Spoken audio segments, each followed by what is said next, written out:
নমস্কার বন্ধুরা, প্রত্যেক দিনের মতো আজকেরও হাজির হয়ে গেছি নতুন একটা রেসিপি নিয়ে। আজকের আমি বানিয়ে দেখাবো গাঁটি কচু দিয়ে দুর্দান্ত একটা রেসিপি।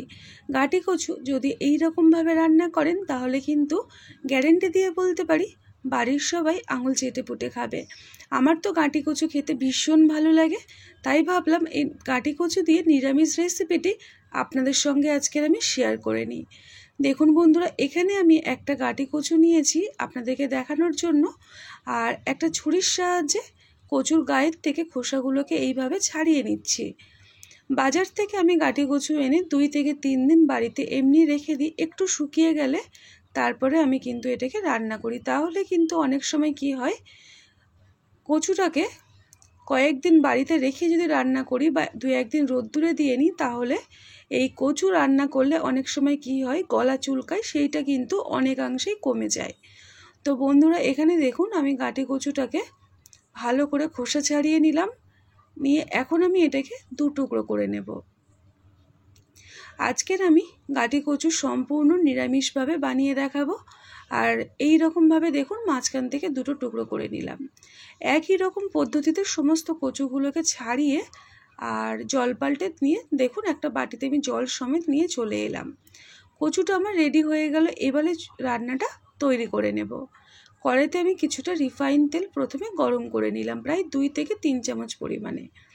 তেলটাকে কড়ার চারিদিকটায় ভালো করে লাগিয়ে দিলাম এবং কড়াটাকে হিট করে নিলাম। তারপরে দেখুন আগের থেকে কেটে ধুয়ে রাখা গাঁটি কচুগুলোকে তেলের মধ্যে দিয়ে দিয়েছি। এবারে গ্যাসের ফ্লেমটাকে মিডিয়ামে রেখে কচুটাকে একটু ভালো করে ভেজে নেব। এই রকমভাবে যদি গাঁটি কচু ভেজে রান্না করা যায় তাহলে কিন্তু কচুর মধ্যে যে স্লিপ করে বা একটু হরহর করার যে ব্যাপার থাকে, পিচ্ছিল ভাব থাকে, সেটা কিন্তু কিছুটা হলেও কমে যায়। কচুটাকে 1-2 মিনিট তেলের মধ্যে নাড়িয়ে নেব। তারপরে দেখুন আমি এখানে আগের থেকে কেটে ধুয়ে রাখা কিছুটা পরিমাণে আলু ব্যবহার করলাম রেসিপিতে। আপনারা যদি মনে করেন আলু পছন্দ করছেন না, তাহলে এখানে আলু দেওয়ার কোনো প্রয়োজন নেই। ভালো করে নাড়িয়ে চাড়িয়ে কিছুক্ষণ ঢাকনা দিয়ে রাখলাম নরম হওয়ার জন্য। একটা মশলা তৈরি করার জন্য কিছুটা পরিমাণে আদা, 3টে শুকনো লঙ্কা ঝালের জন্য 1 চামচ পরিমাণে গোটা জিরে, আর দিয়ে দেবো 1 চামচ পরিমাণে গোটা কালো সর্ষে। যেহেতু আজকে রান্নাটা নিরামিষ, তাই আমি এই মশলাগুলো ব্যবহার করলাম। একটা টমেটো দিয়ে টমেটোর জলেই মশলাটাকে মিহি করে দেখুন এই রকমভাবে বেটে নিতে হবে। আপনারা শিলেও বেটে নিতে পারেন, তাহলে কিন্তু টেস্টটা আরও ভালো আসবে। মশলা আমার বাটা হয়ে গেছে। তার মধ্যে কচুটাকে দেখুন আমি ঢাকনাটা খুলে নাড়িয়ে চাড়িয়ে নেব। যেহেতু 2 থেকে 3 মিনিটের জন্য কম আছে কচু আলুকে ঢাকনা দিয়ে রেখেছিলাম, তাই কিছুটা হলেও কিন্তু নরম হয়ে গেছে। নরম হয়ে গেছে সেই কারণেই কিন্তু কড়াই দেখুন নিচে কিন্তু একটু একটু লেগে যাচ্ছে। এই পর্যায়ে গ্যাসের ফ্লেমটাকে একটু জোরে করে দেব, দিয়ে আরও 1-2 মিনিট নাড়িয়ে চাড়িয়ে একটু ভাজা ভাজা করে নেব। তো আজকের আমার কচু আলু দেখুন রেসিপিটি তৈরি করার জন্য মশলাটাও রেডি হয়ে গেছে, আর তার সঙ্গে কচুটাও কিন্তু আলুর সাথে ভালো করে ভাজা ভাজা প্রায় হয়ে এসেছে। এবারে আমি কচুগুলোকে নামিয়ে নেব। নিয়ে কড়াটাকে পরিষ্কার করে নিয়ে ফিরে এলাম। এবারে ওই কড়ার মধ্যে দিয়ে দেব আরও 2 থেকে 3 চামচ পরিমাণে রিফাইন তেল। একটা শুকনো লঙ্কা মাঝখান থেকে ভেঙে ফোড়নে দিয়ে দিলাম, আর দিয়ে দেব ওই তেলের মধ্যেই 1/2 চামচ পরিমাণে 5 ফোড়ন, আর দিয়ে দেব 1/2 চামচ পরিমাণে হিং। যেহেতু নিরামিষ রান্না তাই আমি হিং ব্যবহার করলাম। এবারে তেলের মধ্যে সব কিছুকে 1 সেকেন্ড মতন ভাজা ভাজা করে নিচ্ছি। এটা ভাজা হয়ে গেলেই তারপরে আমি আগের থেকে যে মশলাটা রেডি করে রাখলাম ওই মশলাটাকে তেলের মধ্যে দিয়ে দেব। মশলাটাকে তেলের মধ্যে দেওয়ার সময় গ্যাসের ফ্লেমটাকে একদম কমিয়ে দিয়ে রেখেছি, যাতে করে মশলাটা নিচে লেগে না যায়।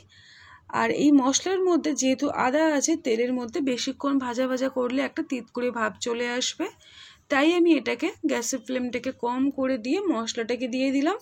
আর ওই মিক্সার ধোয়া কিছুটা জল আমি মশলা ধোয়া জল দিয়ে দিলাম। এবারে গুঁড়ো মশলা যেমন হলুদ গুঁড়ো, আর দিয়ে দেবো এখানে কিছুটা পরিমাণে ধনে গুঁড়ো, কিছুটা বলতে ছোট্ট চামচের 1 চামচ পরিমাণে, আর দিয়ে দিলাম অল্প একটু চিনি। যেহেতু ঝালের জন্য শুকনো লঙ্কা গোটা বেটে ব্যবহার করলাম আর গোটা জিরে নিয়েছি বেটে, তাই আমি এখানে শুকনো ধনে গুঁড়ো ব্যবহার করলাম আর একটু একটু হলুদ গুঁড়ো। মশলাটাকে কষাবো, কিন্তু তার মধ্যে আমি আগের থেকে ভেজে রাখা কচু আর আলুটাকে একসঙ্গে দিয়ে কষাবো। তাহলে কি হবে, মশলার যে মিষ্টি গন্ধ সেটা কচু আলুর মধ্যে ভালোভাবে চলে যাবে আর রান্নাটা খেতে ভীষণ ভালো লাগবে।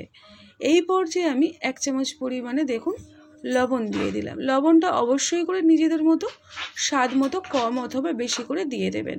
তো আমি এখানে প্রয়োজন মতো লবণটাকে দিয়েছি, দিয়ে কচু আলুর সাথে সব কিছু মশলার সাথে মিক্স করে দিলাম। দিয়ে এখন আমি এটাকে ঢাকনা দিয়ে রাখবো একদম কম আছে। এখানে বন্ধুরা দেখুন আমি কম আছে প্রায় 3 থেকে 4 মিনিট ঢাকনা দিয়ে রেখেছিলাম আর কতটা পরিমাণে তেলটা ছেড়ে দিয়েছে। এর থেকে কিন্তু বোঝা যাচ্ছে মশলাটা আমাদের ভালো কষানো হয়েছে। যখনই যে কোনো রান্নায় যদি মশলার থেকে তেলটা বেরিয়ে এলে তার মানে মশলাটা কিন্তু আমাদের কষানো হচ্ছে। তো এবারে আমি কচু আর আলুটাকে ভালো করে নাড়িয়ে ছাড়িয়ে এখন আমি দিয়ে দেবো, দেখুন কচু এবং আলু দুটোই কিন্তু বেশ ভালোভাবে নরম হয়ে গেছে। এবারে আমি এটাকে ভালো করে দেখুন সেট করে দিলাম, একটা জায়গায় জড়ো করে দিয়েছি, দিয়ে আবারও আমি ঢাকনা দিয়ে রাখবো প্রায় 1 থেকে 2 মিনিট একদম কম আছে।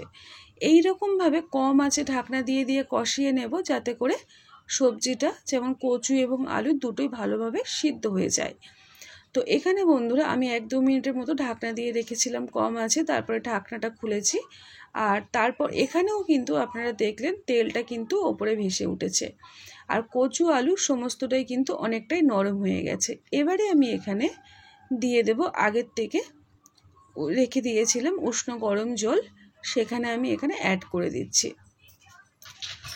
এখানে আমি রান্নাতে উষ্ণ গরম জল ব্যবহার করছি, আপনারা প্রয়োজন মনে করলে নর্মাল টেম্পারেচারের জলও ব্যবহার করতে পারেন। এবারে দেখুন বন্ধুরা সমস্ত কিছু দিয়ে ভালো করে নাড়িয়ে চাড়িয়ে দিলাম আর এখানে কিন্তু আমি বড় কাপের 1 কাপ পরিমাণে জল ব্যবহার করলাম। এই রান্নাটা একটু মাখা মাখা হলেই কিন্তু ভীষণ ভালো খেতে লাগে। তো এবারে আমি এটাকে ভালো করে নাড়িয়ে চাড়িয়ে, যেহেতু লবণটা আমি একটু চেক করে নিচ্ছি, লবণ একদম ঠিক আছে, এখন আমি ঢাকনা দিয়ে রাখলাম। এই ঢাকনাটা মোটামুটি 5 মিনিটের মতো একদম কম আছে দিয়ে রাখবো। ঠিক 5টা মিনিট পরে আমি ঢাকনাটা খুলে দেখাচ্ছি বন্ধুরা, দেখুন কড়াইটা, দেখুন রান্নাটা কিন্তু একদম মাখা মাখা হয়ে গেছে আর কচু এবং আলু দুটোই কিন্তু খুব ভালোভাবে নরম হয়ে গেছে।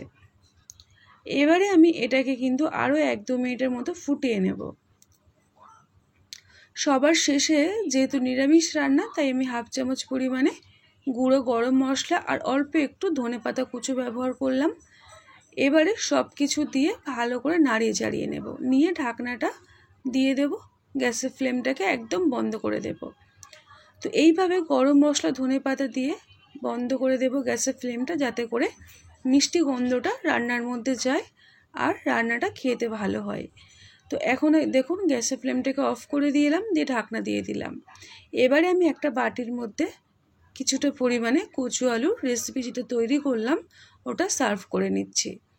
দেখে যতটা লোভনীয় লাগছে, সত্যি কথা বলতে খেতে কিন্তু দুর্দান্ত হয়। গরম গরম ভাত দিয়ে শুকনো শুকনো মেখে দিয়ে খেতে অথবা রুটি দিয়ে খেতেও কিন্তু ভীষণ ভালো লাগে। তো বন্ধুরা আজকের আমার গাঁটি কচুর রেসিপিটি আপনাদের যদি একটুকুও ভালো লেগে থাকে, ছোট্ট একটা লাইক দিয়ে আমার পরিবারে আসার অনুরোধ রইল। দেখা হবে এই রকমই নানা রকম রেসিপি নিয়ে। টাটা।